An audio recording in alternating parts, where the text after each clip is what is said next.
Sejam muito bem-vindos, meus caros, e como sabem, no dia de hoje temos eleições gerais na Alemanha e eu venho mostrar-vos um artigo que fala um bocadinho da Alice Weidel, de líder da AfD, e que fala um bocadinho tanto do seu percurso como das visões do partido em determinadas situações, que eu acho que são relevantes até para o dia de hoje e para as pessoas que ainda, por exemplo, portugueses que vivem na Alemanha e que possam dizer, mas a AfD é de extrema-direita e é um extremismo completamente inaceitável, ninguém deveria votar na AfD.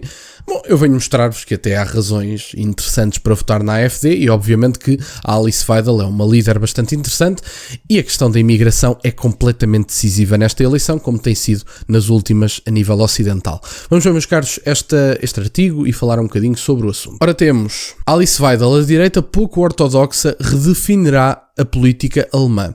A sua influência inegável é prova de como a política alemã está a mudar, disposta a discutir e a confrontar questões que antes eram classificadas como tabu. Esta é a senhora, para o caso de alguns não estarem tanto a par da política alemã, esta é a líder da AfD, que tem um percurso profissional interessante em empresas que eu tenho algum ceticismo, diga-se de passagem. A Goldman Sachs tenho, por exemplo, que foi uma empresa em que a senhora esteve presente, tenho algum ceticismo sobre a moralidade de determinadas práticas da Goldman Sachs, mas que é uma das empresas gigantes na área da Alice Weidel, isso acho que é inegável. Num cenário político alemão cada vez mais turbulento, a Alice Weidel surgiu como uma figura-chave para a AfD. A AfD fez a transição da marginalidade para uma das principais forças políticas do país. A sua liderança pragmática conseguiu transformar uma formação inicialmente eurocética numa máquina política com uma posição firme contra a imigração e a globalização, entendida como uma força que corrói as identidades nacionais. Bom, mas isso que ninguém tenha dúvidas nenhumas. A imigração em massa, obviamente, que corrói as identidades nacionais e também corrói as identidades de quem chega, porque determinadas legislações tendem a querer tornar a sociedade ocidental uma sociedade cinzenta, com espaços onde são diluídas as identidades, e eu acho que isso não é desejável para ninguém. E o multiculturalismo acaba por ser isto, acaba por ser a diluição das identidades e a transformação da identidade nacional em nada, quer dizer, porque temos todos que diluir a nossa identidade para existirmos todos num espaço comum onde não se partilha nada. Portanto, eu gostava de saber qual é a sociedade que sobrevive de forma adequada sem partilhar absolutamente nada com o vizinho. Se as pesquisas estiverem corretas, a AfD pode se tornar a segunda maior força política na Alemanha, um país que se tornou a nova linha da frente na revolta populista contra os partidos legados da esquerda e da direita. Nos seus primeiros dias, a AfD era predominantemente liberal em questões económicas e eurocético na sua postura, mas com o tempo Weidel, uma economista de profissão com doutoramento em desenvolvimento internacional, supervisionou uma evolução em direção a uma postura mais identitária e nacionalista. Ciente de que o descontentamento público com as elites políticas estava a crescer, ela reforçou o discurso do partido contra a imigração descontrolada e a burocracia europeia. Na sua retórica, ela enfatiza que a Alemanha precisa de recuperar a sua soberania, fortalecer as suas fronteiras, uma posição que ressoa com amplas faixas de eleitorado.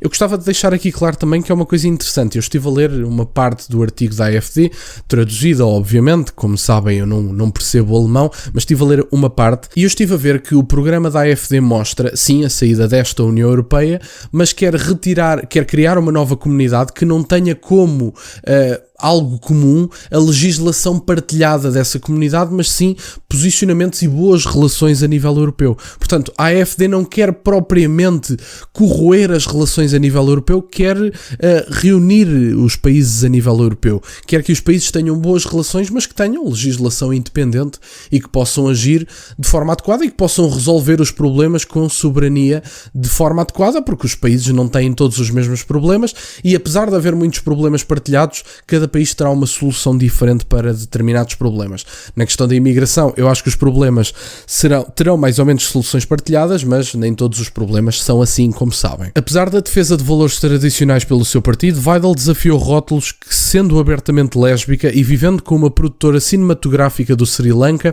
criando 2 filhos juntos. Essa aparente contradição serviu como argumento para os seus críticos, mas também prova que a AfD é muito mais heterogénea do que os seus detratores admitiriam. Com a sua deputada parlamentar, apontou: o caso de Weidel demonstra que o partido é tolerante dentro de uns princípios fundamentais. É verdade. E, portanto, eu acho que isto é relevante. Eu acho que esta direita é, obviamente, uma reformulação da direita que existia anteriormente. Isso, sem dúvida nenhuma, traz algumas novidades, nomeadamente esta proximidade ao povo. Nós vemos, por exemplo, este é um exemplo clássico disso, nos Estados Unidos da América. O Partido Republicano tinha tradição de ter um eleitorado mais de classe média e de não ter tanta proximidade e facilidade em juntar as pessoas de classe mais baixa, de trabalhos um bocadinho menos bem remunerados, trabalhos um bocadinho com menos qualificações, digamos assim, que têm todo o mérito, são legítimos, obviamente, são pessoas a fazer trabalhos que são completamente necessários, sem os quais a sociedade não funcionaria, mas que são de pessoas que não ganham tanto, que não têm tanta formação. E o Partido Republicano, com um multimilionário, aliás com um bilionário, segundo sei, Donald Trump é bilionário, conseguiu representar estas pessoas na eleição, e estas pessoas votaram em conformidade com esse sentimento de representação. E, portanto, não deixa de ser curioso que um eleitorado que tradicionalmente era dos democratas passou para os republicanos.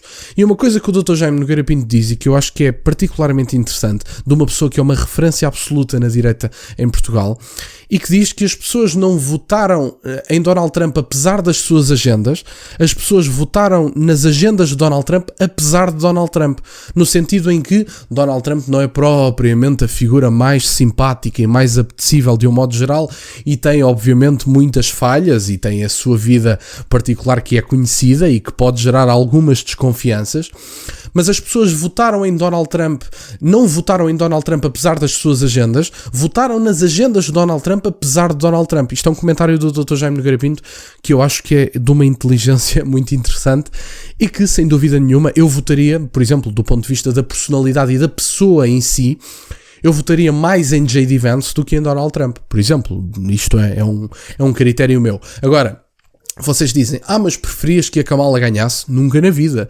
Quer dizer, eu faria campanha por Donald Trump, naquela circunstância. Donald Trump não é o meu modelo político, mas eu faria campanha por ele. Nos Estados Unidos da América, eu andaria com o chapeuzinho MAGA diariamente a distribuir panfletos, a fazer podcasts, a ajudar o máximo possível para que Donald Trump fosse eleito, porque era sem dúvida nenhuma a melhor escolha. Mas se a escolha fosse, por exemplo, entre, sei lá, se tivéssemos 3 candidatos, que é uma coisa que se pode ter, obviamente, mas tendencialmente ganham os candidatos dos principais partidos. Mas se tivéssemos, por exemplo, J.D. Vance, Donald Trump e Kamala Harris, eu votaria J.D. Vance. Por exemplo, é um exemplo que eu estou a dar. Mas, sem dúvida nenhuma, sendo que a escolha era principalmente entre Kamala Harris e Donald Trump, eu prefiro, obviamente, Donald Trump e, portanto, ainda bem que ganhou, ainda bem que venceu. Espero que acabe por moldar as relações a nível ocidental e que até molde as políticas a nível ocidental um bocadinho por arrastão, e que a Europa acorde um bocadinho para a vida, porque andámos durante muito tempo adormecidos e temos culpa própria na situação a que chegámos, e espero sinceramente que isso seja revertido, e que seja revertido também com reações políticas, como eu espero que aconteça no dia de hoje na Alemanha, e que a AfD consiga o melhor resultado de sempre da sua história e que eventualmente até consiga ganhar as eleições. Obrigado, meus caros, por estarem desse lado. Peço-vos só o gosto neste vídeo e que subscrevam o canal. Tem as minhas redes sociais e o MBA na descrição, para o caso de quererem fazer alguma doação. E nunca se esqueçam, meus caros, questionem tudo. Até à próxima.